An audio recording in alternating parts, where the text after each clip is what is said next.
Hi, my name is Jen and I have ADHD. And I'm still in shock over the incredible response that my last video that started with that sentence has gotten. And I'm so happy that it has meant so much to so many people and that it's had the impact that it has. I have read all of the comments and responded to the ones that I felt like I could properly respond to. However, there have been some that have warranted more of an elaborate response, particularly one from Antonio Vassell that said, I'm going to read this.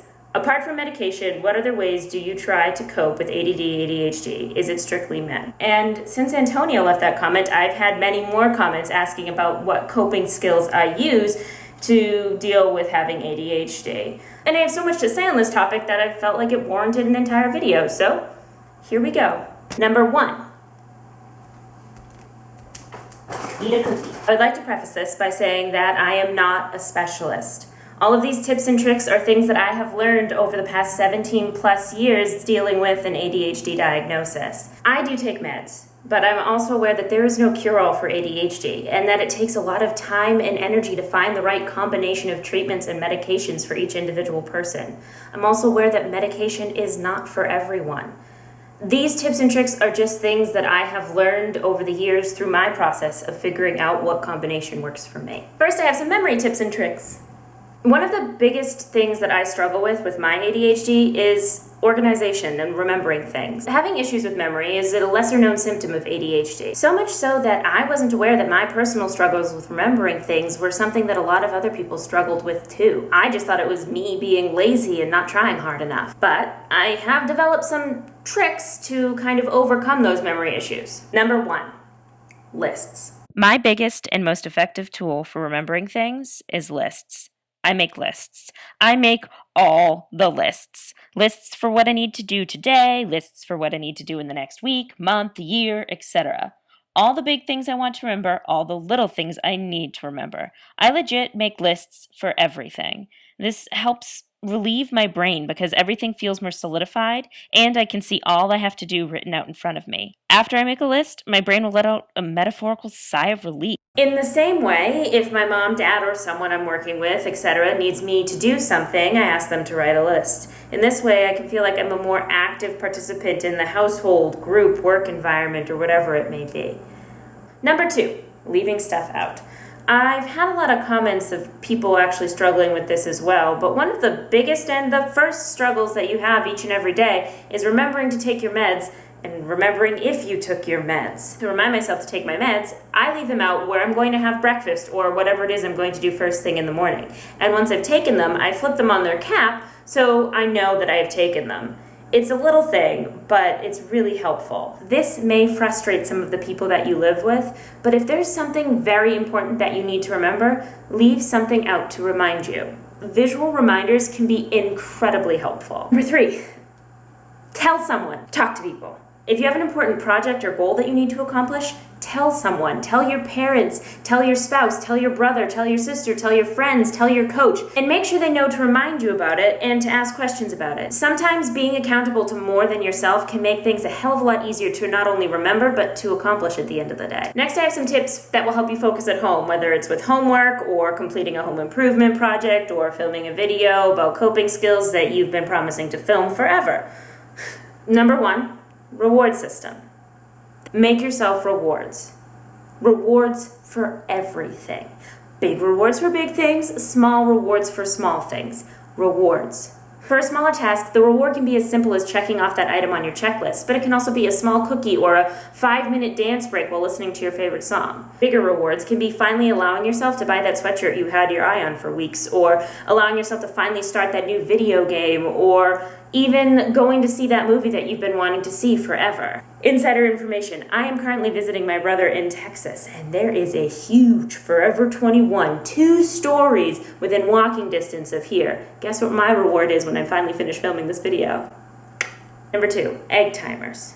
Honestly, this was the biggest help when I was in school, particularly when I was in high school with all my extracurriculars and after-school activities. I'd come home and my meds would be almost completely worn off by the time I sat down to do homework, so focusing was that much harder. One thing that really helped was an egg timer or a kitchen timer. I'd sit down and set the timer. For every 45 minutes of homework that I got done, I'd give myself a 10-minute break to go on Facebook or YouTube or to take a lap around the house to stretch. Your rewards really shouldn't be much longer than 10 minutes because after that point, at least from personal experience, it's a lot harder to kind of flip back into work mode.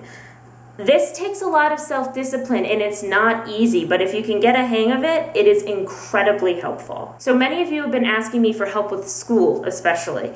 I want you to remember that everyone is different and every school is different. And these are just some basic tips that have worked for me in my years of schooling, but that doesn't mean that they're gonna work for you. And you really need to take the time to figure out what is the best method for you. Number one, sit in the front row. And preferably in the middle of the classroom. I know it seems lame, but sitting in the front is so much better for your attention. It is such a little change, but the fewer things between you and your teacher when you are learning, the fewer things that are going to distract you.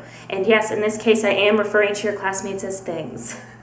Number two, get notes from others. And in my research, I found that many schools accommodate for this, and a lot of schools actually already have a program set up for it. So here's the deal. Apparently, there are many schools that will have a student who's an exceptional note taker in the class, and they will have that student actually be willing and able to share their notes with other students who may have more difficulty taking notes and paying attention through an entire lecture. I'm not saying that you shouldn't take notes. In fact, I think taking notes is incredibly important for retaining the information that you're learning.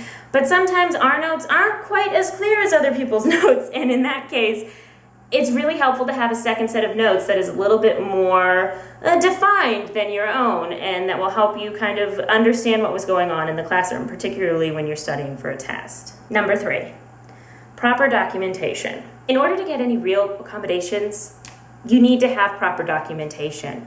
It's a pain in the ass to get the testing done, and it's so boring, but it's also the difference between you getting extra time in a separate testing location for your exams, which could mean the difference between a B- and an A- on that test.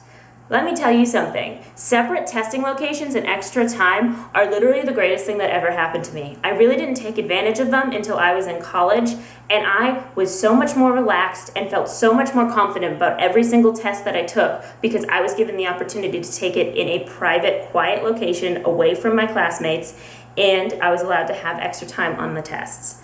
Also, the chairs were really bouncy. I like bouncy chairs. But seriously, proper documentation is going to get you other accommodations like preferred classroom seating and the opportunity to get notes from another student and probably a bunch of other things that your school offers that you and I don't know about yet. I have a couple more things I want to say. Number one, advocate. The most important thing that you can do as a person with ADHD or as a person caring for a child with ADHD is to advocate for their needs in every possible way. Growing up, my mom worked relentlessly with my teachers and administrators and everyone else to ensure that I had the tools and resources that I needed to succeed. And throughout my college career and in my work environments, I took cues from her and asked for things that would make learning and succeeding easier for me. This is the most important thing I want to say. Your ADHD is nothing to be ashamed of or embarrassed by, okay? This is really important because guess what? Having ADHD is not your fault, nor is it anyone else's. And yes, your brain doesn't work normally, but that doesn't make you any less of a person, nor does it make you stupid or incapable of achieving all of the things that you want to achieve, okay? You can do anything, and you just have to figure out how to get yourself to accomplish those goals. And it takes a lot of time to figure out because guess what? I'm still working on it, but I'm a heck of a lot better at it than I used to be. You are capable of anything, and you are worth so much more than you will ever know.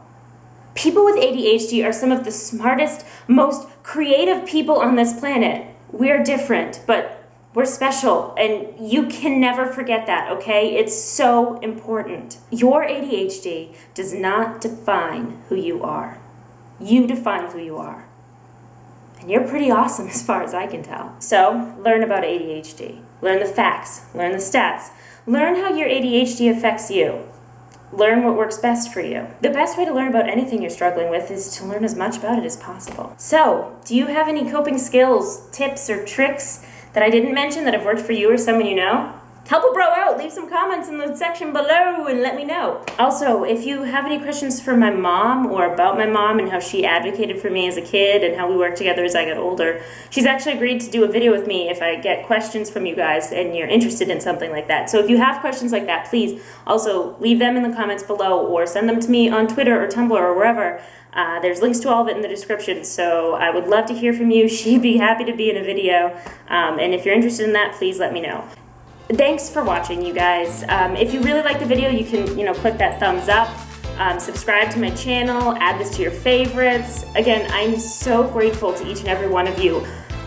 That I've made a difference with this silly little video means more to me than you could possibly know. I hope this helped you and that it's what you were looking for. But other than that, I am off to put on my walking shoes, no jacket because it's Texas and it's really warm even though it's the end of November, and I'm gonna walk to Forever 21 because I'm winning! Okay, I'll see you guys later. Thanks for watching, bye! When do I have to edit this video? I don't know. I'm done filming it. And I said I had to film it before I got to go to Forever 21. Doesn't mean I have to edit it. Uh-oh. When will it be posted? It's Monday, before Thanksgiving. If I post it before Thanksgiving, we know that well, I don't know. That's still like 4 days. I'm on vacation. Okay, bye. Oh, this is a callback. Ready? What the fun is that? Look, I got pens. I'm really excited about it. Thanks, Miriam. She got it for me at Comic-Con. Okay, that's it. I need to be done. I'm finished! 12 hours later.